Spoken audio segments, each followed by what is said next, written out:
Hello welcome back, this is Rajkumar. Hello guys, important information आप लोगों के लिए है आरआरबी जेईई के रिगार्डिंग। क्या इसकी एलिजिबिलिटी क्राइटेरिया होती है, क्या इसकी सिलेबस होते हैं और क्या एग्जाम का पैटर्न होता है। ध्यान रखें सर, अभी आरआरबी जेईई की कोई नोटिफिकेशन नहीं आई, हाँ, लेकिन इसको बोलने का तरीका यानी इस जो एडवर्टाइजमेंट है या इसके बारे में चर्चा करने का एक मेन मेजर मकसद ये है कि आरआरबी हर 4 साल पे रिपीट करते हैं अपने वैकेंसी को, और 18-19 के बाद अब हमारा टारगेट है कि 22 के शुरुआती दौर में या मिड 2020 में ऐसे एग्जाम दोबारा से देखने को मिले। इसको बच्चे क्यों ज्यादा से ज्यादा टारगेट करते हैं? रीजन ये है, इसमें पोस्टें वैकेंसी बहुत ज्यादा होती है और बीटेक और डिप्लोमा के लिए ऐसी पोस्टें हैं जहां पे बहुत ह्यूज मात्रा में वैकेंसी देखने को मिलता है। और इसके लिए हम इसीलिए चर्चा करने वाले हैं कि इसकी वैकेंसी किस तरीके से होंगी, क्या इसका प्लान होगा, कैसे रोड मैप तैयार करना है, किस तरह के कोर्स कंटेंट को एडप्ट करने हैं ताकि अपन बहुत बेहतर तरीके से यहां पे किया जा सके कोर्स को। नाउ सर, यहां पे एलिजिबल है, जैसे कि मैंने लास्ट टाइम बताया था रिगार्डिंग एएलपी टेक्नीशियन, उसमें आईटीआई भी एलिजिबल थे, लेकिन जेईई के लिए आईटीआई एलिजिबल नहीं होते हैं, डिप्लोमा और बीटेक के लिए होते हैं। लेकिन बहुत सारे डिसिप्लिन इसमें एलिजिबल होते हैं, उनकी भी चर्चा करूंगा कौन कौन से डिसिप्लिन है। ओके, और स्टेज बाय स्टेज सिलेक्शन तक कैसे होता है मैं सबकी चर्चा करने वाला हूं। तो चलिए सर, इसके आरआरबी जेईई का जो मेन मकसद है मेरा यहाँ पे, आरआरबी जेईई के रिगार्डिंग जो मेन मकसद है सर, आरआरबी जेईई को फोकस करना और इसको बहुत बढ़िया से तैयार करने वाले हैं सर। इसमें डिप्लोमा और बीटेक ही एलिजिबल है। अब ध्यान रखिएगा, यहाँ पे एक चीज और है कि यहाँ पे सर इसमें 2 पेपर होंगे, एक स्टेज 1 है ना, और स्टेज 2। दोनों की तैयारी सर हम बेहतर तरीके से यहाँ पे करने वाले हैं, मैथ्स, रीजनिंग, जीके, जीएस के साथ सर अपना टेक्निकल डिसिप्लिन भी। ओके, सो ये बंदा यहाँ है जो इस तैयारी के लिए लगातार लगा हुआ है, तो इसकी चर्चा कर लेते हैं। ये क्या क्या सोच रहा है, यहाँ मांग रहा है कि सर सबसे पहले बता दीजिए एलिजिबल कौन होगा, इसकी सिलेबस क्या होगी और एग्जाम पैटर्न क्या होगा और सिलेक्शन के फाइनल प्रोसीजर क्या होंगे और डिसिप्लिन वाइज उसके सिलेबस किस तरीके से रहते हैं, इनकी चर्चाएं हो जाएगी। चलिए सर, मैं बात करता हूं सबसे पहले आपका एजुकेशनल क्वालिफिकेशंस के बारे में। तो ध्यान रखें सर, यहाँ पे बच्चे दोनों एलिजिबल है, कोई कंफ्यूज ना हो सर, यहां पे ध्यान रखें, कंफ्यूज बिल्कुल ना हो। बीटेक और डिप्लोमा दोनों एलिजिबल है, बीटेक और डिप्लोमा दोनों एलिजिबल है जेईई पोस्ट के लिए, जिसमें अगर मैं बात करूं कम से कम डिप्लोमा के लिए 3 ईयर मिनिमम है यहाँ पे, और मैक्सिमम बीटेक भी एलिजिबल है। नो, यहाँ पे civil engineering, mechanical, production, automobiles, electrical, electronics, instrumentation and control, मतलब सभी के लिए अच्छी अपॉर्चुनिटी है सर। इनका ख्याल रखें, जो इंस्ट्रूमेंटेशन कंट्रोल वाला सोचते रहते हैं अपने को कोई वैकेंसी नहीं, सो यही देखने को मिलता है, तो क्यों ना लगे, control, tools and machinery. So इस तरीके से आप different from a recognised university institute से आप होनी चाहिए। नो, डीएमएस के लिए भी एप्लीकेबल होते हैं यहाँ पे 3 ईयर डिप्लोमा और इंजीनियरिंग कह सकते हो आप फ्रॉम ए रिकॉग्नाइज्ड यूनिवर्सिटी से।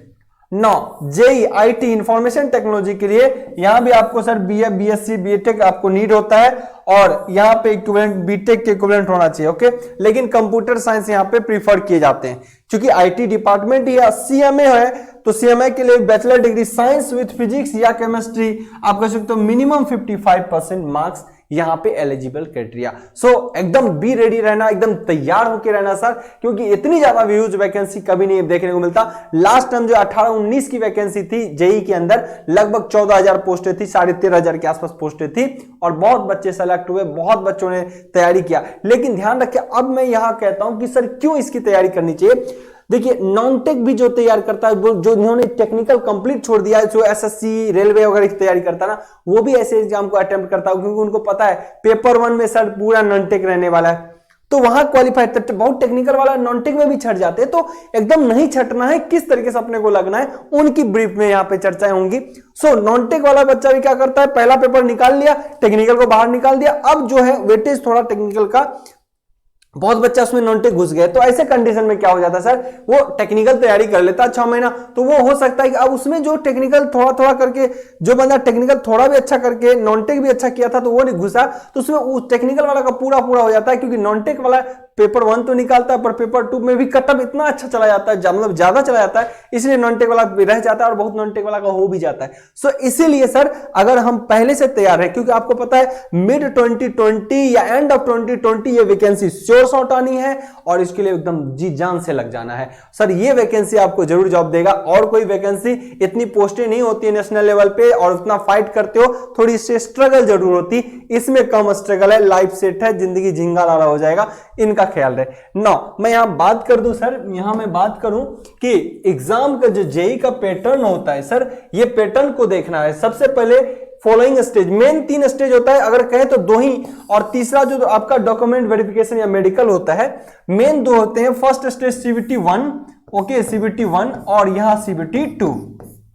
अब देखना है CBT 1 में क्या पूछता है, CBT 2 में क्या पूछता है, तो इसकी जानकारी पूरा लेके आया हूं सर, इनका ख्याल रखें। और डीवी तो बाद की बात है, बाद में डीवी आपका हो जाएगा।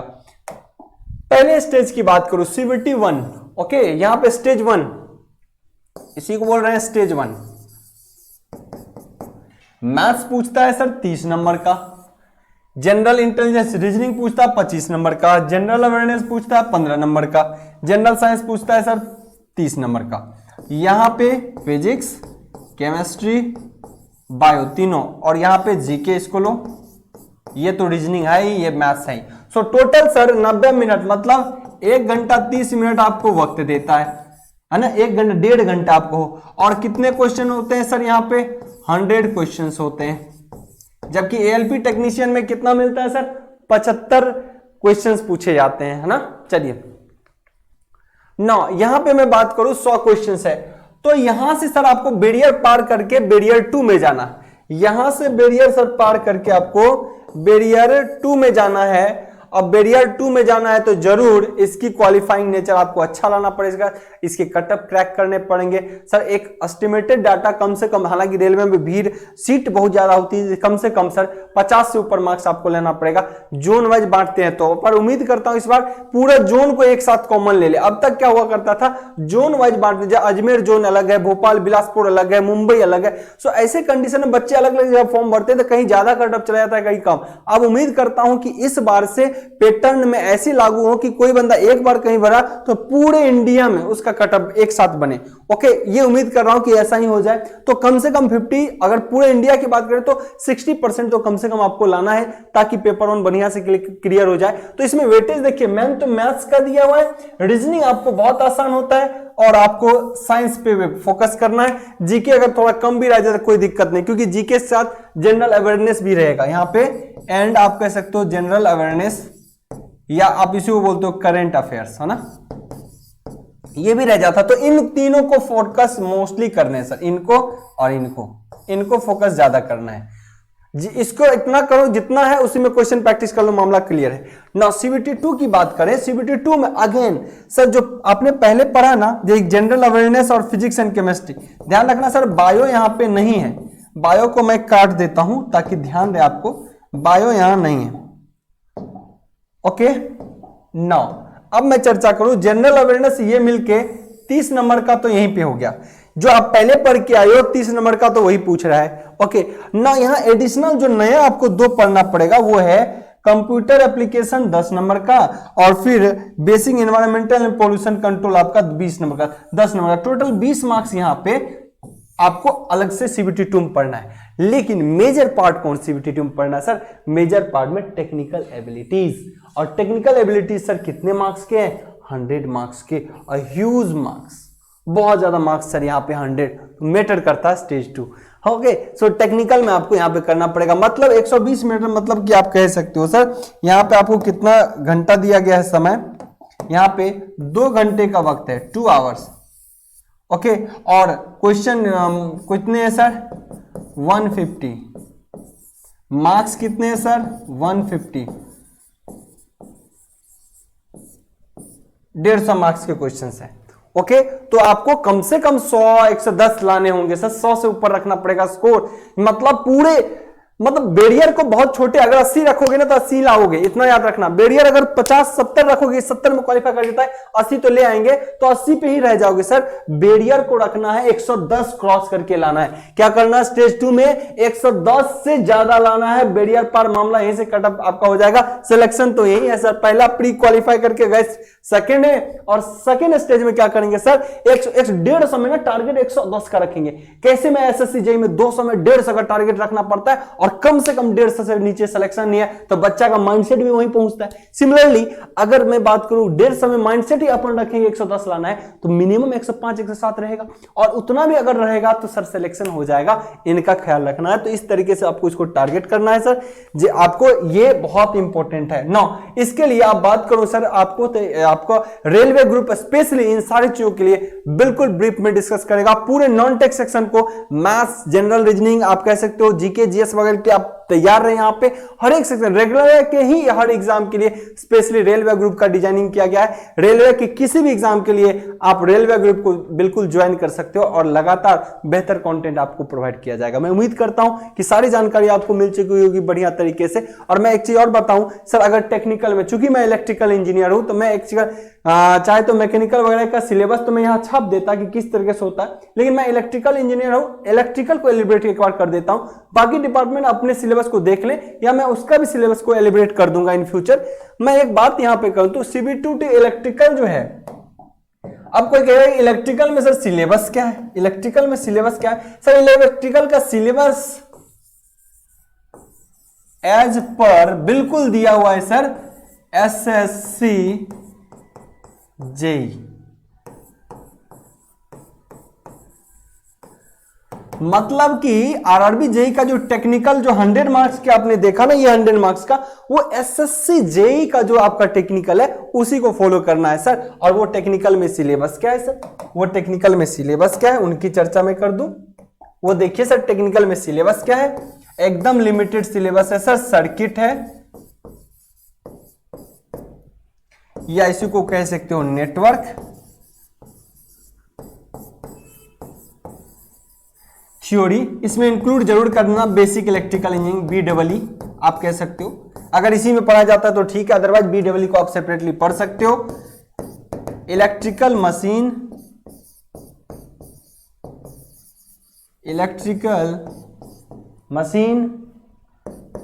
Third sir electrical measurement,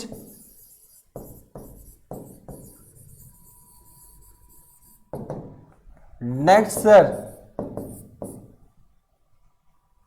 major power system,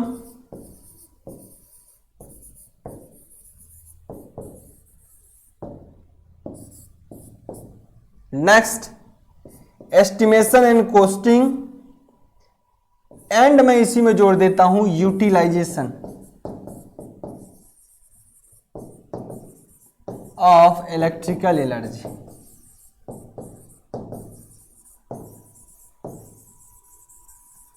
okay sir, तो यही क्वेश्चंस आपसे पूछे जाते हैं सर। बिल्कुल लिमिटेड सिलेबस है, ज्यादा टफ यहाँ पे है नहीं कि बहुत ज्यादा परेशान होनी है, और एकदम लिमिटेड सिलेबस है, इसको आप सर आसानी से कर सकते हैं।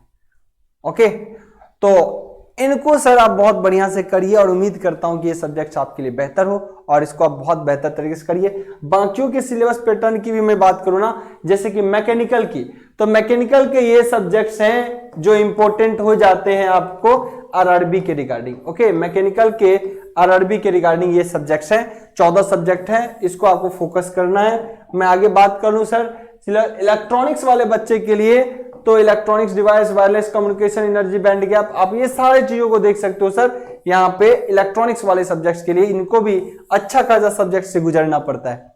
और मैं एक चीज और बात करूं तो शायद अब नहीं है, तो ये ओवरऑल डाटा आपको मिल चुका होगा सर कि किस तरीके से तैयार रहना है, आपको आरआरबी के लिए एकदम प्रिपेयर रहना है सर। इसको अब नहीं करोगे तो 4 साल का बाद, फिर 4 साल के बाद 4 साल भी रह जाता है, और वो चीजें गुजर जाती है, फिर बहुत स्ट्रगल है। एक बार लाइफ सेट करो, जिंदगी एंजॉय करो बढ़िया से। मिलते हैं सर अगले लेक्चर में, बेस्ट ऑफ लक।